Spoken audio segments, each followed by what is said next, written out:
Hello friends, welcome to stocks of India. तो आज हम डिस्कस करेंगे कि कौन से ऐसे स्टॉक्स हैं जो हमारे नेक्स्ट वीक के लिए रडार पर होनी चाहिए। पहले एक बात क्लियर करना चाहता हूँ कि ये कोई रिकमेंडेशन वीडियो नहीं है।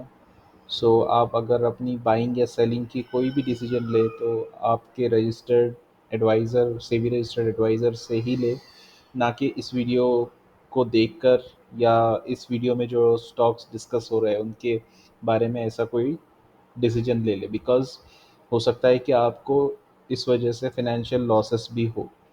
Please take that in mind. और ये जो वीडियो बनाने का हमारा मकसद है, ये सिर्फ और सिर्फ एक लर्निंग इंटेंशन से है। हम बताना चाहते हैं कि किस तरह से स्टॉक्स की जो प्राइजेस है या किस तरह से स्टॉक्स का सप्लाई डिमांड है वो डेवलप होता है over the period of time. और जब उसमें कोई इम्बैलेंस आता है सप्लाई डिमांड में, तो किस तरह से प्राइसेस हिस्टोरिकली प्रूव हुआ है, हिस्टोरिकली देखा गया है कि ऐसे पैटर्न्स रिपीट होते हैं। बस मैं हर बार यही एक्सप्लेन करता हूँ कि वही पैटर्न्स को हम रिपीटेटिव पैटर्न्स को, बिकॉज ह्यूमन बिहेवियर है वो रिपीटेटिव पैटर्न्स क्रिएट करता है, उसी को हम डिस्कस करते हैं। तो प्लीज़ आप अपने डिसीजंस इस वीडियो के बेस पे ना बनाए, because we are not SEBI registered, है ना, and we are not even research analyst. हमारा एकेडमिक बैकग्राउंड भी फिनेंस से रिलेटेड है नहीं। प्लीज़ आप इन बातों को ध्यान में रखिएगा, सिर्फ एक एजुकेशन पॉइंट ऑफ व्यू से इसको देखिए। ओके, लास्ट वीक हमने डिस्कस किया था, लास्ट टू लास्ट वीक और लास्ट वीक भी, कि ग्रेविटा में, I think last week video नहीं आया था because of some reason, last to last week ये डिस्कस किया था। ग्रेविटा में एक बेस बना था, और जैसे मैंने आपको पिछली बार बताया था लास्ट वीडियो में कि ग्रेविटा की एक आदत है, या ग्रेविटा का एक कह सकते हैं कि एक पैटर्न है, जो एक बार कंसोलिडेशन से जब वो बाहर निकलता है तो देर इज़ अ चांस कि ये कंटिन्यूएशन ऑफ अप ट्रेंड जारी रखे। यहाँ पर भी वही सेम चीज़ रिपीट होती हुई हमें नज़र आ रही थी। एंड आप देख सकते हो कि यहाँ से जब प्राइस ने ब्रेकआउट दिया है तो किस तरह से one sided, so far one sided rally price में देखने को मिल रही है। So this was Gravita as per our last discussion. इसको बस ये बताने के लिए मैंने यहाँ पर रखा था। अभी मैं इसको यहाँ से रिमूव कर रहा हूँ, बिकॉज फ़िलहाल ये हमारे कोई आई मीन करंट डिस्कशन का पॉइंट नहीं हो सकता, बिकॉज हम वो डिस्कस करने वाले कि कौन से स्टॉक्स अभी रडार पर होनी चाहिए नेक्स्ट वीक के लिए। सिंस यहाँ पे न्यू एंट्री करने का कोई आसान सा पॉइंट है नहीं जहाँ से स्टॉप लॉस करीब हो या कोई अच्छा पिवोट है नहीं। इसलिए फ़िलहाल के लिए इसको हम हटा देंगे यहाँ से। अभी आपके सामने लेकर आते हैं कि निफ्टी क्या कर रहा है। ओके, निफ्टी में आप देख सकते हो कि एक ऊपर की तरफ जो है प्राइस ओपन होती है and at the end of the day नीचे क्लोज हो रही है। बट एक चीज़ यहाँ पर देखने लायक है कि निफ्टी जो है ये अपने कंटिन्यूस अप ट्रेंड में जारी है। सो इंडेक्स को फ़िलहाल उतना गौर नहीं करेंगे। Next stock is Marico. Marico को हमने लास्ट टाइम भी एनालाइज किया था 2 हफ्ते पहले, तो ये एक बड़े बेस से बाहर निकला था और अभी फ़िलहाल ये इसको रीटेस्ट कर रहा है। देखते हैं कि ये रीटेस्ट यहाँ से इस डिमांड जोन से इसको सपोर्ट मिलता है या नहीं, और यहाँ से प्राइस जो है वी एक्सपेक्ट कि प्राइस यहाँ से कुछ इस तरह से कंसोलिडेट हो and then there could be a breakout. Let's wait and watch. Glaxo में अगेन सेम मैरिको की तरह इसमें भी एक बड़े कंसोलिडेशन में से प्राइस बाहर निकली थी। वीकली चार्ट पर अगर आप देखोगे तो इसको और अच्छे से समझ पाओगे। यहाँ पर एक बड़ा कंसोलिडेशन हो रहा था, जो कि 2016 से तो तकरीबन 2024 की शुरुआत तक चला। उसके बाद इस कंसोलिडेशन से ब्रेकआउट आया, देन प्राइस ने पुल बैक किया एंड अगेन प्राइस जो है अप ट्रेंड कंटिन्यू करती हुई नज़र आ रही है। अब अगर इसको हम डेली चार्ट पर आते हैं तो कुछ इस तरह से रीसेंट प्राइस एक्शन हमें देखने को मिलता है 2024 में। सो लेट्स सी, यहाँ पर कोई पिवट डेवलप होता है तो ज़रूर इसके बारे में सोचा जाएगा, बट फ़िलहाल ऐसी कुछ निशानी यहाँ पे समझ में नहीं आ रही है। दैट्स वाई ग्लैक्सो को भी और मैरिको को भी फ़िलहाल मैं यहाँ से हटा देता हूँ, बिकॉज कोई पिवट पॉइंट नज़दीक में नज़र नहीं आ रहा है। नेक्स्ट इज़ रुस्तम जी, जिसको कीस्टोन रियल्टर्स भी कहा जाता है। लास्ट लास्ट वीक के वीडियो में मैंने आपसे डिस्कस करते हुए कहा था कि किस तरह से प्राइस जो है 200 डे मूविंग एवरेज, जो ये रेड लाइन आप देख रहे हो, यहाँ पर प्राइस जो है सपोर्ट ले रही है।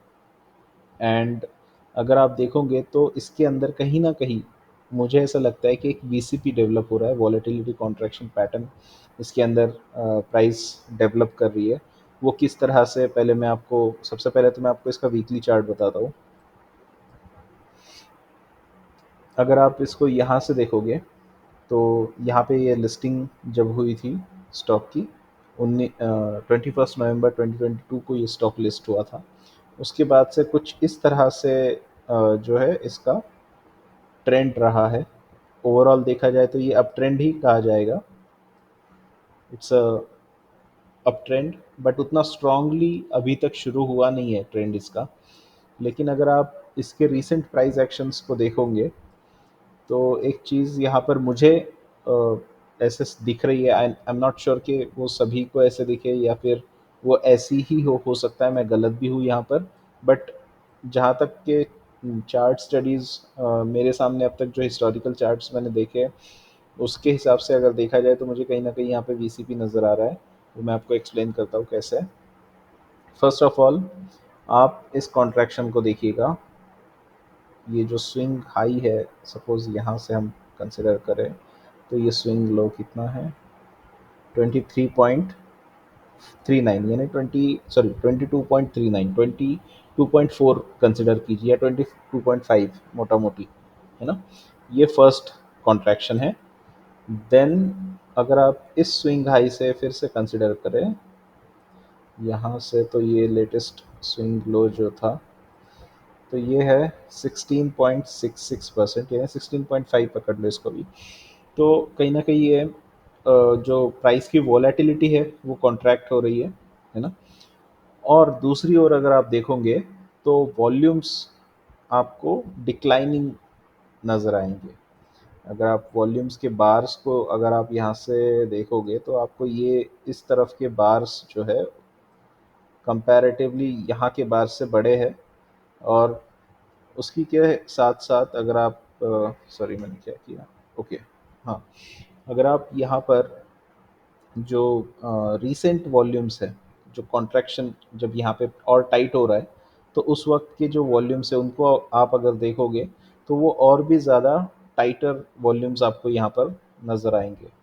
सो दैट इज़ वाई मुझे ऐसा लग रहा है कि कहीं ना कहीं ये जो है एक वीसीपी प्राइस बना रही है। और यहाँ पे है, ये कुछ इस तरह से मुझे दिख रहा है।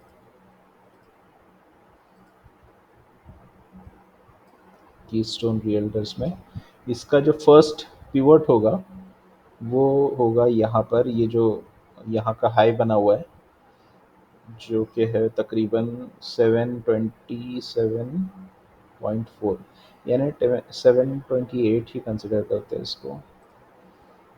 फर्स्ट अगर पिवट मुझे चाहिए तो 728, yes. So this could be the first pivot. अगर यहाँ से प्राइस इमीडिएटली कल यानी मंडे के दिन अगर यहाँ से ब्रेकआउट आता है तो this could be the first pivot. और मेजर पिवट जो है वो ऑब्वियसली यहाँ पर होगा 752 के पास, वो एक ट्रिगर होगा। तो कहीं ना कहीं ये सप्लाई जो है स्टॉक का कम है, आप इस ड्राइड वॉल्यूम से देख सकते हो। और साथ ही साथ आप देख सकते हो कि जो 50 डेज़ की एवरेज लाइन है वो भी डिक्लाइनिंग, ये जो वाइट लाइन आपको दिख रही है वॉल्यूम बार के आसपास, तो ये भी डिक्लाइनिंग में है। दैट मीन्स के रीसेंट जो वॉल्यूम्स है वो काफ़ी लो हो चुके हैं। इसका सप्लाई जो है मार्केट में स्टॉक आना श्रिंक हो रहा है, स्टॉक का जो सप्लाई है वो श्रिंक हो रहा है। तो कहीं ना कहीं अगर ये इम्बैलेंस होता है, प्राइस 728 या 730 को क्रॉस करती है, उसके बाद डिमांड अगर स्टॉक में आती है और मार्केट में सप्लाई नहीं होगा, तो सप्लाई एंड डिमांड का इम्बैलेंस हो जाएगा and that could lead to disproportionate rise in the price of the stock. So again इसको आप एक एजुकेशन पॉइंट ऑफ व्यू से ही लीजिएगा, मैं बार बार ये कह रहा हूँ, I am sorry for that, but मैं नहीं चाहता कि आप इससे इन्फ्लुएंस होकर कोई डिसीजन ले। सो मैं सिर्फ आपको एक सप्लाई डिमांड इम्बैलेंस होने के बाद क्या क्या हो सकता है वो थेरोटिकली आपको एक्सप्लेन कर रहा हूँ, नॉट नेसेसरी कि ऐसा ही हो। ठीक है, तो ये अगर इम्बैलेंस क्रिएट होता है तो there could be a disproportionate rise in this price of the stock, और एक स्ट्रॉन्ग अप ट्रेंड यहाँ से शुरू हो सकता है। Okay, so that is Rustam, Rustam ji, that is Keystone Realtors in other words for you. Then we move to Zydus Wellness. Zydus Wellness में भी आप देख सकते हो कि एक बड़े बेस से जो प्राइस है वो निकल कर आ रही है। अभी इसका स्टिल कंसोलिडेशन हो ही रहा है, तो इसी को जारी रखते हैं। हमने लास्ट टाइम भी डिस्कस किया था इसको, तो ये कंसोलिडेशन का ख़त्म होने का वेट करते हैं। इसकी और एक खासियत ये है कि अब तक की जो इसके अर्निंग्स है ये निगेटिव में थे, एज एज पर एक्सपेक्टेशंस नहीं आ रहे थे, लेकिन इस बार जो है इसके रिसेंट अर्निंग्स जो है ये पॉजिटिव में आई है, एक्सपेक्टेशंस के, क्या कह सकते हैं कि एक्सपेक्टेशन के मुताबिक पॉजिटिव में आए हैं। सो इसीलिए इस पर भी ध्यान रखेंगे, और एक काफ़ी बड़े बेस से प्राइस जो है बाहर निकल के आ रही है, तो ऐसे में ट्रेंड को फॉलो करना एक नो ब्रेनर है इस स्टॉक के अंदर। Then we have Varroc Engineering, again ये भी एक बड़े जो बॉटम है उससे बाहर निकला हुआ स्टॉक है। आप देख सकते हो कि ये ऑलमोस्ट 2019 से ये बॉटम बन रहा था, और यहाँ पे रिसेंट जो कॉन्ट्रैक्शंस है उसी में आप देख सकते हो कि वॉल्यूम्स किस तरह से ड्राई अप हुए थे, and then sudden rise in volume after this breakout of 632, और उसके बाद जो प्राइस है वो डिस्प्रपोर्शनेटली हाई गई है। आई मीन यहाँ पर आप देख सकते हो कि कितने स्ट्रॉन्ग कैंडल्स बन रहे थे। दिस इज़ बिकॉज कि सप्लाई कम था, स्टॉक के जो वॉल्यूम्स थे वो उनको देखकर आप समझ रहे हो स्टॉक्स में सप्लाई कम था, लेकिन डिमांड बढ़ गई ये ब्रेकआउट होने के बाद। सो दैट इज़ वाई जो प्राइस है वो रैपिडली ऊपर की तरफ गई है। अभी ये फिलहाल रीटेस्ट कर रहा है, देखते हैं ये फिर से कोई पिवट बनाता है क्या, और अगर बनाता है तो फिर ज़रूर इसके बारे में सोच सकते हैं। Then we move on to the next stock, that is Timken. Timken को हमने ऑलरेडी डिस्कस किया था, ये एक बड़े बेस से बाहर निकला था। उसके बाद यहाँ पर आप देख सकते हो कि अगेन इसके भी अर्निंग्स जो थे नेगेटिव में थे, और रीसेंट अर्निंग्स पॉजिटिव में आने के बाद कुछ प्राइस ने इस तरह से रिएक्ट किया था। उसके बाद एक कंसोलिडेशन फेज हुआ, अब वहाँ से प्राइस जो है बाहर निकली है, ब्रेकआउट हुआ है।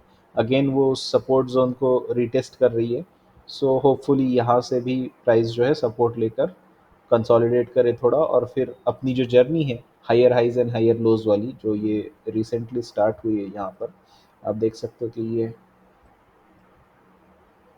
Higher lows and higher highs बना रहा है स्टॉक। सो ये जर्नी कंटिन्यू करने की गुंजाइश ज़्यादा है। ऑब्वियसली स्टॉप लॉस के साथ ही आपको रहना होता है, कोई भी सा आप ट्रेड ले लो। So stop loss is always important, more than target you should trust your stop loss. Now the new stocks which have arisen in our screening today. So पहला है JTKET।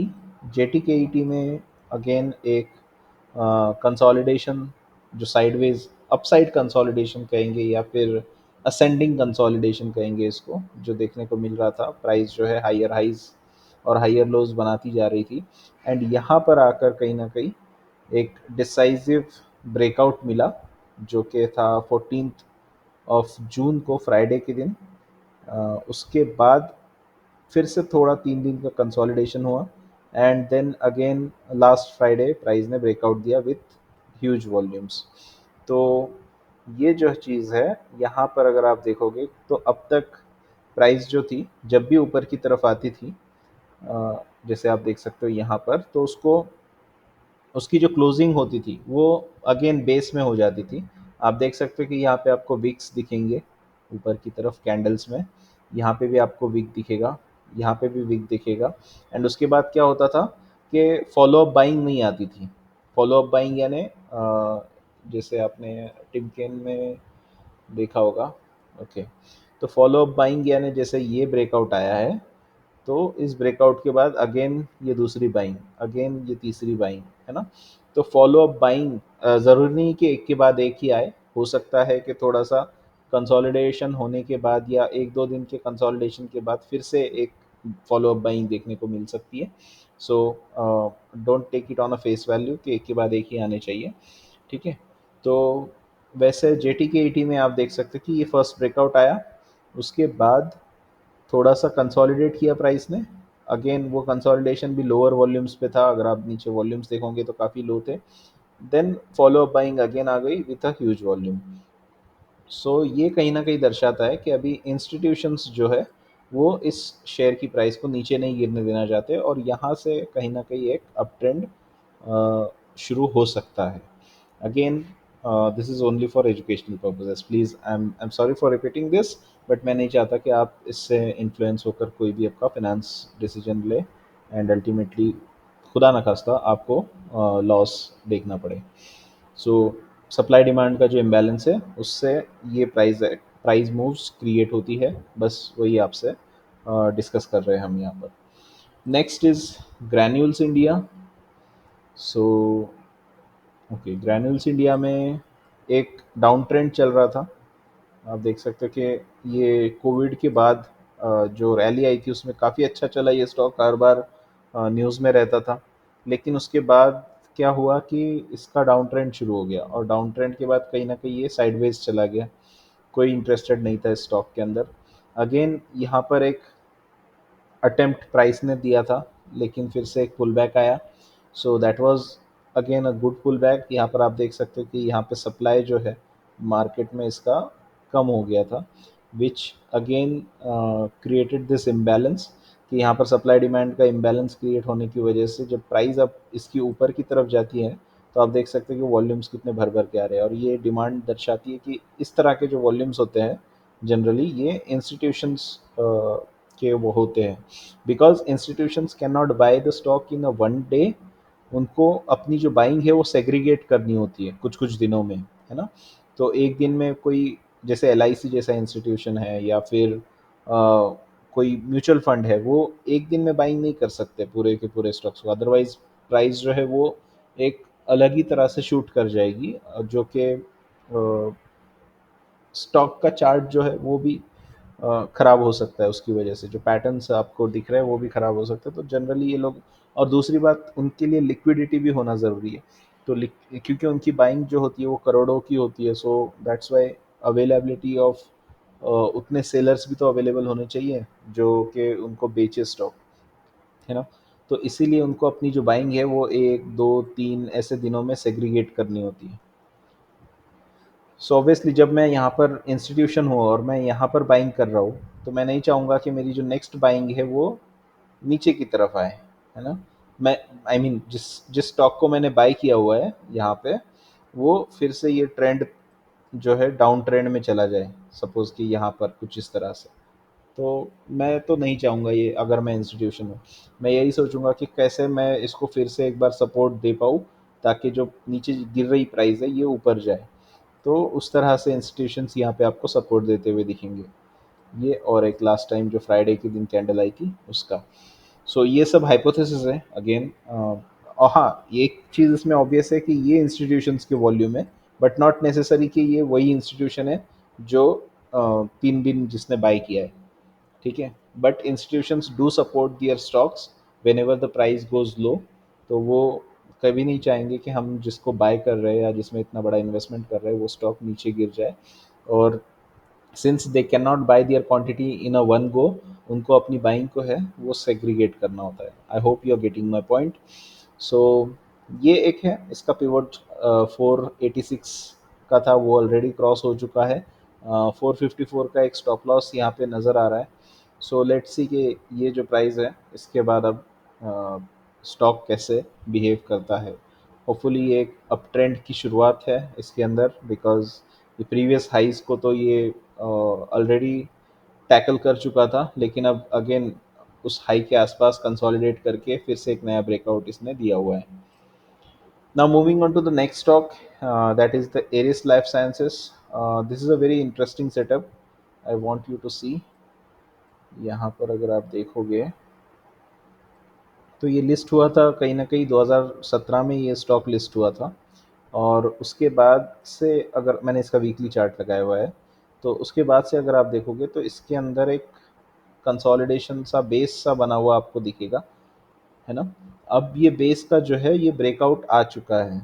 बेस का वीकली सेटअप पे breakout आ चुका है। और price अब इस range के, ये जो रेंज में प्राइस खेल रही थी, इस रेंज में मैं इसको हाईलाइट करता हूँ अलग कलर से। येलो में समझ आ रहा है क्या? ठीक है, रेड करता हूँ।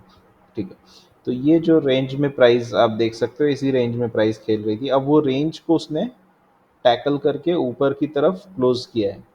सो देर इज अ चांस कि यहाँ से एक अप ट्रेंड जो है, higher highs and higher lows, clear higher highs and higher lows का, वो शुरू हो सकता है। ये भी एक अप ट्रेंड था। आई I मीन ये ऐसा नहीं कि अप ट्रेंड नहीं था। आप अगर टेक्निकली देखोगे तो इसमें भी higher highs and higher lows जो है वो लग रहे थे, लेकिन वो उतना स्ट्रॉन्ग अप ट्रेंड नहीं था, है ना? स्ट्रॉन्ग अप ट्रेंड में क्या होता है कि आपके जो हायर हाइज है और हायर लोज है, इनका डिफरेंस ऑब्वियसली ज़्यादा होता है ना? प्रीवियस हाई से नेक्स्ट हाई का डिफरेंस जनरली ज़्यादा होता है, एविडेंट होता है काफ़ी। इस तरह से नहीं कि ये थोड़ा सा हाई हो गया, ये उससे थोड़ा सा ऊपर हो गया, ऐसा नहीं होता। सो मुझे ऐसा लगता है कि शायद अब यहाँ से एरिस लाइफ साइंसेस में एक स्ट्रॉन्ग अप ट्रेंड शुरू हो सकता है। Okay, so that's all for today. I hope कि आपको ये वीडियोस पसंद आ रहे हैं, तो प्लीज़ इनको लाइक कीजिए। हमारे चैनल को आपके फ्रेंड्स के साथ, फैमिली के साथ शेयर कीजिए। जो भी इंटरेस्टेड होगा इस तरह के ग्रोथ इन्वेस्टिंग में या ग्रोथ ग्रोथ स्टॉक ट्रेडिंग में, जो आपको लगता है कि इस माइंडसेट के साथ खेलते हैं, या इस सॉरी, खेलना एक गलत वर्ड हो गया, बट जो आपको लगता है कि इस माइंडसेट के साथ इसको, इस बिज़नेस को लेते हैं कि स्टॉप लॉस अगर हिट हो जाए तो हमें बाहर निकलना है। ऑब्वियसली हम कोई भी ट्रेड लेते हैं तो विदाउट स्टॉप लॉस नहीं लेते। जैसे मैंने पहले भी इस वीडियो में कहा कि you have to trust your target lesser than your stop loss. उल्टा बोल दिया मैंने, but you have to trust your stop loss more than your target, because survival is the key in the long term. So जितना आप survive करोगे market में, उतना ही आप आगे अपॉर्चुनिटीज़ जैसे जैसे आएंगी उनको ले सकते हो। अदरवाइज़ एक ही स्टॉक में आपने पूरा फुल ऑन इन्वेस्ट कर दिया और अपनी गलती मान भी नहीं रहे हो, तो फिर अगर अगर प्राइस नीचे जा रही है, that means you have made a mistake, and if you are not accepting that mistake, then आप अपनी गलती को नहीं मान रहे हो, है ना? स्टॉक मार्केट में गलतियाँ होती है, स्टॉक सिलेक्शन में होती है। मेरी मेरी क्या, मैं बहुत बड़ा ट्रेडर हूँ नहीं, बट जो बड़े ट्रेडर्स हैं वो भी कहते हैं कि जब मार्केट्स अच्छे चलते हैं तो देर आर, बहुत अच्छा जब मार्केट चलता है तो there are 4 out of 10 trades which hit the stop loss. उनके 10 में से 6 ट्रेड्स ही सही साबित हो जाते हैं, बाकी जो है 4 वो स्टॉप लॉस हिट करते हैं। कब? जब मार्केट एकदम अप ट्रेंड में है, क्लियर अप ट्रेंड में मार्केट चल रहा है, वो बहुत स्ट्रॉन्ग बुल मार्केट चल रहा है। और जब मार्केट सही नहीं होता तो ये इक्वेशन उल्टा हो जाता है। 3 या 4 ऐसे सही स्टॉक्स निकलते हैं, बाकी के स्टॉप लॉस हिट करते हैं, लेकिन जो सही निकलते हैं उनमें फिर जो टारगेट्स है वो, सॉरी, उनमें जो प्रॉफिट्स है वो कई ज़्यादा होता है compare to the stop loss. Because ऐसे जब मार्केट फेवरेबल नहीं होती तो ऑब्वियसली स्टॉप लॉस भी बहुत टाइट लगाना पड़ते हैं। तो चांसेस होते हैं कि आपके टाइटर स्टॉप लॉस ऑलरेडी हिट हो जाए। So that is the reason कि बेरिश मार्केट में या अनफेवरेबल मार्केट में देर आर चांसेस कि आपके स्टॉप लॉस ज़्यादा हिट हो। That is a very obvious thing. Okay, so I hope कि आपको ये सीरीज़ ऑफ वीडियोस अच्छी लग रही है। प्लीज़ इनको ज़रूर शेयर कीजिएगा, लाइक कीजिएगा, ताकि हमारे जो यूट्यूब साहब है उनके एल्गोरिदम्स वर्क करें अच्छे से और हमारे इस वीडियो को नई ऑडियंस तक भी पहुंचाए। So thanks for watching, thanks for your time, and wish you a very profitable year ahead. Thank you.